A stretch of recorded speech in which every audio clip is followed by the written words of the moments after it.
lembrei-me de todas as vezes, que não foram poucas vezes, em que eu ouvi alguém me questionando, né? Como você pode seguir um Deus que mata o seu próprio filho? Eu acredito que mais gente já tenha ouvido esse questionamento e tenha ficado por algum tempo, como eu já fiquei, sem saber como responder. Por que o dono da vinha resolve mandar o próprio filho até lá?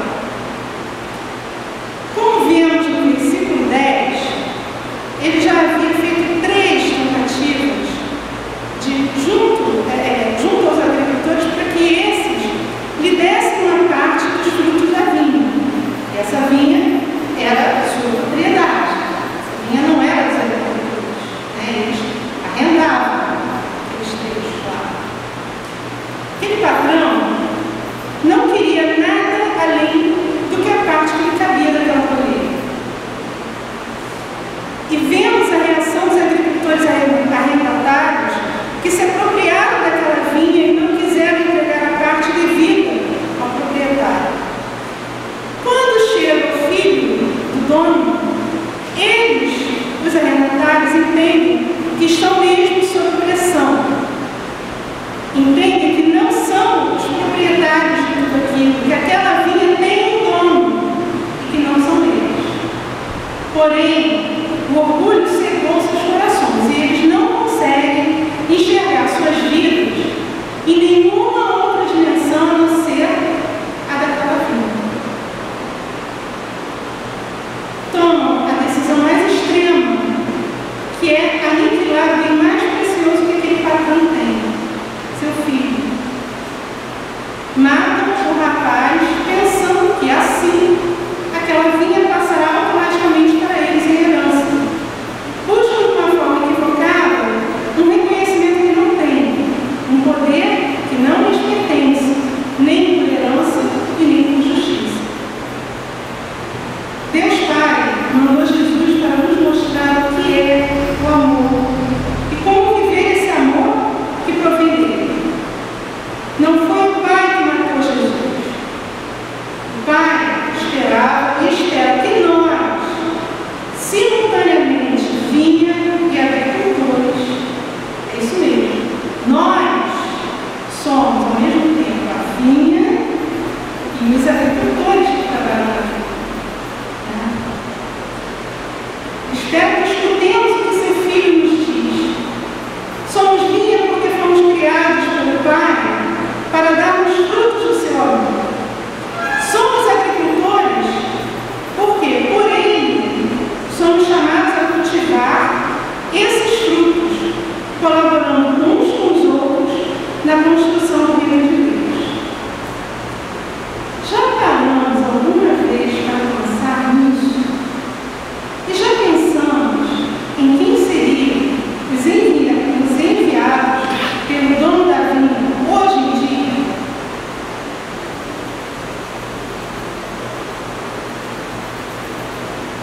Jesus se referia aos profetas que o Pai havia mandado para anunciar o seu reino de amor e justiça, que chegaria à medida que os fiéis abrissem seus corações ao amor mútuo, fraterno, cooperando uns com os outros e todos com Deus, para a construção de um mundo digno e justo, para todos e todas.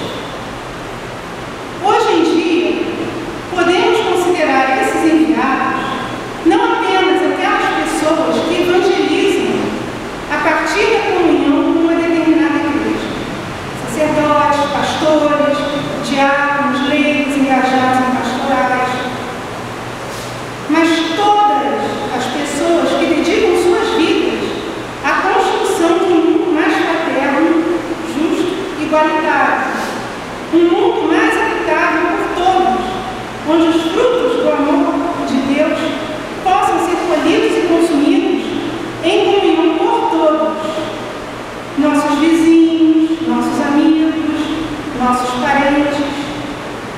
Às vezes, uma pessoa que simplesmente nos ouve numa fila de banco, em plena Rua Dias da Cruz,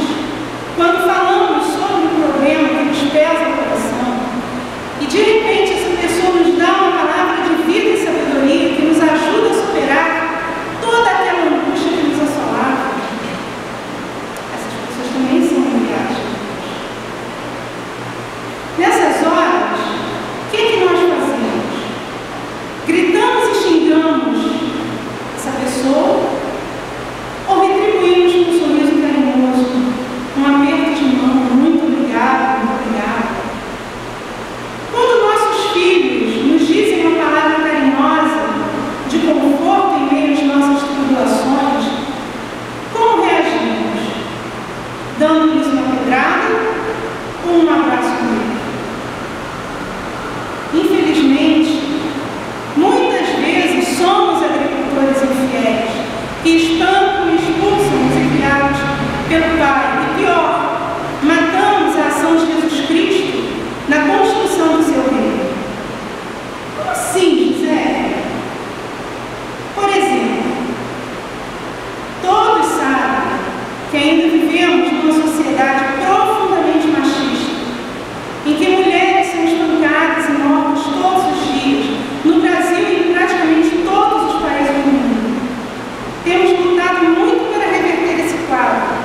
Algumas vitórias já foram alcançadas, mas se pensarmos que em muitos países, meninas de 12, 13 anos são obrigadas a se casar contra a vontade, sem a mínima preparação, muitas vezes por motivos financeiros da família, podemos realmente crer que ainda não saímos do passado, nesta e em muitas questões relacionadas à mulher. Podemos avaliar também esta questão se pensarmos que a quantidade de meninas vocacionadas ao sacerdócio pode ser muito maior do que se imagina.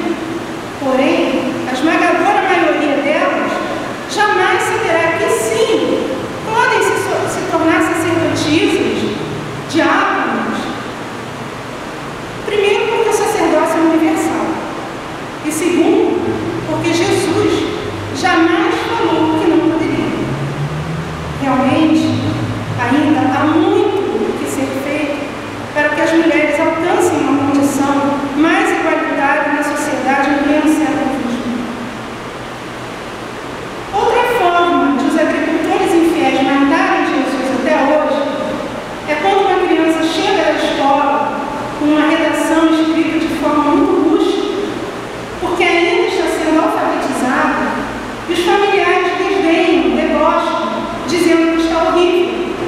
Ou quando a criancinha faz um rabisco, pois ainda não sabe desenhar corretamente por ser muito pequeno, e os adultos amassam ou rasgam a folha de papel e não a incentivam a continuar se expressando. Sim, queridos, todas estas são maneiras de se matar Jesus.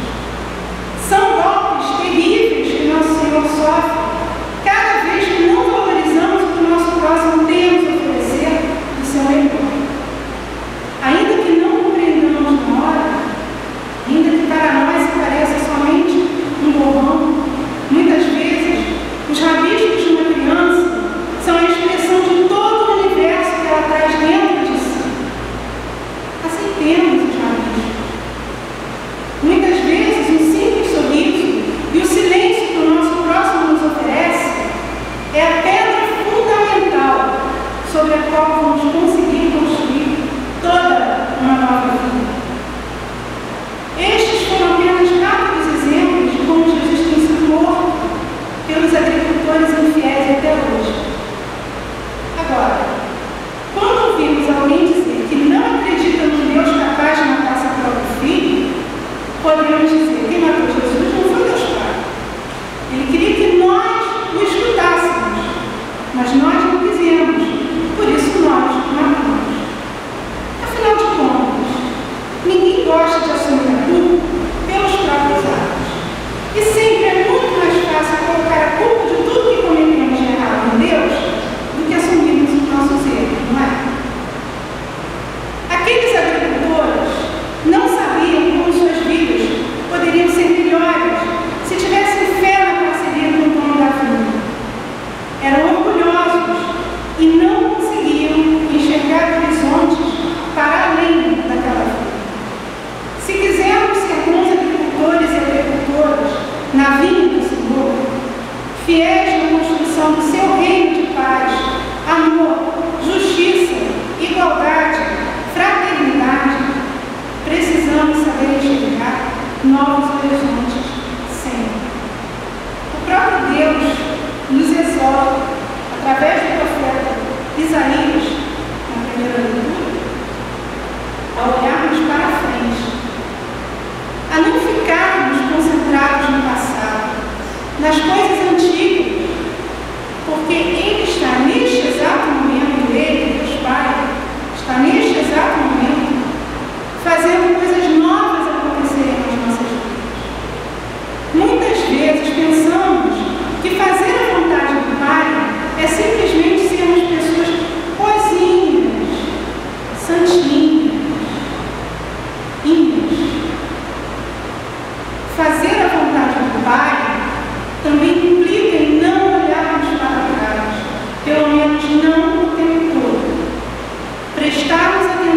que Ele realiza de maravilhoso em nossas vidas no presente, aos caminhos que Ele misericordiosamente abre nos desertos por onde passamos, aos rios que Ele faz jorrar em meio às terras áridas do nosso dia a dia. Ele quer que conjuguemos a nossa atenção ao seu amor no tempo presente do indicativo do verbo amar. E aí, eu queria convidar vocês, para que a gente conjugasse o verbo amar no presente do indicativo. Eu amo. Tu, ele, ela, nós, vós, eles e elas. Aqueles agricultores não conseguiam fazer isso porque se esqueceram, talvez nunca tenham aprendido, o significado da conjugação e a aplicação prática do verbo amar. Irmãos e irmãs, fiquemos com a exortação que São Paulo nos faz hoje. Irmãos, não acho que eu já tenha alcançado o prêmio, mas uma coisa eu faço: esqueço o que fica para trás e avanço para o que está na frente. Lanço-me em direção à meta em vista do prêmio do alto que Deus nos chama